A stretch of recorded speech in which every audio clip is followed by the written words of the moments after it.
नमस्कार, times of Swaraj में आप सबों का स्वागत है। मैं हूं संतोष सिंह और आज हम टाइम्स ऑफ स्वराज में बात कर रहे हैं गिरिराज दा मन प्रसन्न भले न हो निकाल हो रहा हिंदू स्वाभिमान यात्रा। जे मन भेल से बोल लो, जना मन भेल तना बोल लो, पूरा हवा दलो हिंदू के कि जे 89-90 के जे कसर छै से पूरा करिए ले बेटा। भ गए ना, जे चाहे रहो से भ गए। मन प्रसन्न भेलो, कत पहुंचलो? अररिया कि पूर्णिया। यही है गिरिराज का भागलपुर मॉडल। आज सुबह सुबह जो भागलपुर की घटना घटी है और जिस तरीके से घटना घटी है, समझ जाइए कि उस घटना के पीछे का मकसद जो भी रहा हो। पुलिस कह रही है कि वो विक्षिप्त लड़का था, मंदिर में घुसकर मूर्ति को तोड़ दिया है। लेकिन बड़ा सवाल है, वो विक्षिप्त लड़का इसी समय मंदिर में क्यों गया? ये संयोग है कि प्रयोग है? स्वाभिमान जगाने की बात जिस तरीके से हुई, क्या वो बेअसर रह जाता? उसका कोई असर नहीं पड़ता। जिस तरीके से एक खास धर्म विशेष के लोगों को टारगेट किया गया, पूरी यात्रा के दौरान टारगेट किया जा रहा है, और ऐसे भी ये घटना घटित होना, क्या कहेंगे इसमें? तो जो गिरिराज दास जिस उद्देश्य से स्वाभिमान जगाने चले हैं, वो जग गया स्वाभिमान। बांग्लादेश और पाकिस्तान की बात करते हैं, दिल्ली जब हिंदुस्तान में भागलपुर में जहां से आप अपनी यात्रा शुरू किए, वहीं वो बातें घटित हो गई जिस बात का आप उदाहरण दे रहे थे, जिस बात के लिए आप जगा रहे हैं। तो यही राजनीति है और इसी राजनीति को समझने की जरूरत है। वीडियो देख रहे हैं ना, किस तरीके से उपद्रव हुआ है, किस तरीके से मंदिर पर हमला हुआ है, किस तरीके से मंदिर को तोड़ा गया। देख लिए ना, मूर्तियों को तोड़ा गया है। तो यही है हमारे बीजेपी का मॉडल। कहने को बीजेपी का कोई लोग इसमें शामिल नहीं है। बीजेपी के प्रदेश अध्यक्ष कह रहे हैं कि हमें उनके इस यात्रा से मतलब नहीं है, और नेता स्वाभिमान जगाने में क्या दिक्कत है, यात्रा करेंगे।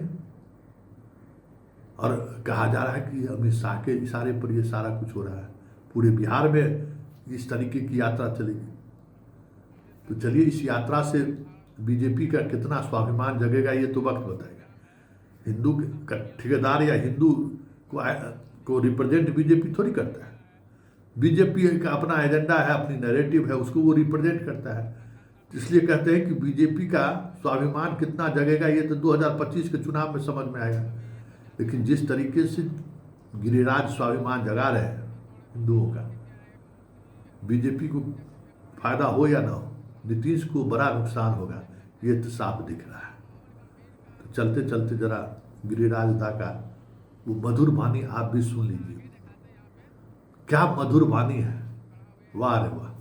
बेगूसराय में दाल नहीं गला तो पहुंच गए भागलपुर और किशनगंज तक पहुंच जाएगा। बहुत बढ़िया, सुन लीजिए हमारे गिरिराज दा क्या कह रहे हैं और कैसे कह रहे हैं।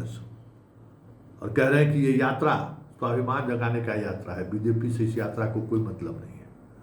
मतलब कहते हैं ना कि छद्म पॉलिटिक्स, कहते हैं ना कि दो धारी तलवार, कहते हैं ना कि टू फेज थ्योरी। यही था ना, टू फेज थ्योरी क्या था इस देश के बंटवारे के समय में? इसी तरीके से हिंदू महासभा का फेज था, और अंदर अंदर मुस्लिम लीग से उसकी मिली भगत थी। कई मौके पर इसे देखने को मुस्लिम लीग के साथ तब मिलकर सरकार चलाए। तो ये दोनों तत्व मिलकर बिहार आने वाले समय में इस तरीके की घटनाएं और घटित होते हुए आपको दिख जाए तो कोई बड़ी बात नहीं होगी, क्योंकि इस एजेंडे में दोनों शामिल होता है। और ये कोई आज की बात नहीं है। हर वक्त जब कभी भी इस तरीके के एजेंडे को लेकर एक पार्टी मुखर होता है, तो दूसरा पार्टी भी जो उस एजेंडे में सॉफ्ट, मतलब उस एजेंडे की वजह से उसको राजनीति करना बड़ा आसान हो जाता है, चंदा चुटकी ज़्यादा मिलने लगता है, तो वो भी उसी खेल में शामिल हो जाता है। उसी में घी में जो है सो आग में घी डालने का काम करता है। तो देखिए अब गिरिराज दा कितना कामयाब होते हैं ये तो वक्त बताएगा। 2025 में कितना बीजेपी को फायदा होता है गिरिराज दा की इस यात्रा से, लेकिन इतना तय है कि जो नाप रहे हैं गिरिराज दा ना, इतिहास अक्सर जो है उन चीज़ों का गवाह हमेशा रहता है कि कैसे 100 वर्षों में जो लक्ष्य बिहार में बीजेपी और संघ हासिल नहीं कर सकी, उस लक्ष्य को कैसे एक बीमार मुख्यमंत्री को मुखौटा के तौर पर आगे रखकर बीजेपी साध रही है, ये जरूर लोगों को महसूस याद रहेगा। क्योंकि जो कुछ आज हो रहा है इसलिए कि नीतीश अपने मना स्थिति में नहीं है, इसलिए कि नीतीश तक ये सारी बातें पहुंच नहीं रही है। अगर नीतीश की मना स्थिति पहले जैसे होती तो इस प्रदेश में जब अडवाणी का रथ रोका जा सकता है तो फिर गिरिराज की क्या बिसात है। चलिए, चलते चलते गिरिराज दा का उस स्वाभिमान जगाने का जो बयान है ना, वो बयान सुन के बाएं फैलाइए, इस बार सब तो आर पार करिए देना है। सुन लीजिए क्या क्या कह के गिरिराज दा निकले। तो अभी मंदिर का एक मूर्ति का हाथे टूटा है, पता नहीं जिस तरीके से स्वाभिमान जगा रहे हैं क्या क्या होगा भागलपुर और किशनगंज और कटिहार में। वैसे मुसलमान सब भी बहुत स्मार्ट हो गया है, अब पहले वाला बेवकूफ़ नहीं है। पूरे यात्रा में कटिहार उटिहार से जब इनका यात्रा जा रहा था ना, तो मुसलमान सब एकदम पूरा दाढ़ी वाला मुसलमान सब रोड पर खड़ा होकर नमस्कार कर रहा था, वो भी कम तेज नहीं हो गया है। तो चलिए सुन लीजिए गिरिराज दा का प्रवचन आप भी। सूचना प्राप्त हुई कि मंदिर में मूर्ति को आंशिक क्षति किसी असामाजिक तत्व द्वारा पहुंचाया गया है। पुलिस प्रशासन द्वारा पुजारी से जानकारी प्राप्त करते हुए त्वरित कार्रवाई की गई है और गिरफ्तार भी किया गया। स्थानीय लोगों के साथ साथ शांति समिति से बात भी हो रही थी कि इसी बीच कुछ बाहरी लोगों द्वारा थाना परिसर में पथराव किया गया, जिसे पीछे हटा दिया गया है। अभी हालात सामान्य है, यातायात व्यवस्था भी सामान्य है, किसी तरह का यहाँ तनाव की माहौल नहीं है। सभी से अपील है कि शांति व्यवस्था बनाए रखें। मेरा नाम गोरेलाल झा, पिता स्वर्गीय भुवनेश्वर झा हैं। मैं सनौला शिव मंदिर के पुजारी हैं। सुबह करीब 3 बजे एक मानसिक रूप से विक्षिप्त व्यक्ति दुर्गा माँ, राम भगवान, सीता भगवान की मूर्ति को क्षतिग्रस्त कर दिया, जिसकी सूचना सनौला थाना को दिया गया, जिसके बाद थाना की पुलिस के द्वारा उसे पकड़ के हिरासत में लिया गया।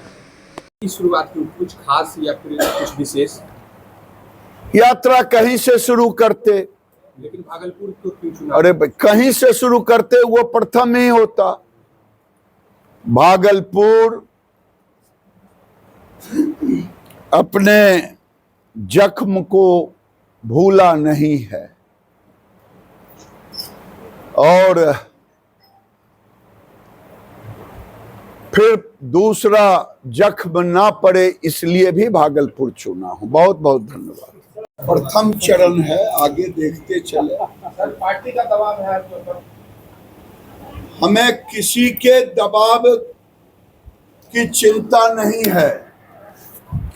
हमारे पास मैं 2002 से मैं ये घुटन महसूस कर रहा हूं और उस समय से करते करते करते करते पाकिस्तान को देखा, हमारी बेटी शादी के मंडपों से उठती हुई, हमने बांग्लादेश को देखा, हमारे मंदिरों को, हमारी बहनों को, हमारी बेटियों को अर्धनग्न व्यवस्था में भी उनके साथ दुर्व्यवहार के वीडियो चालू करते हुए।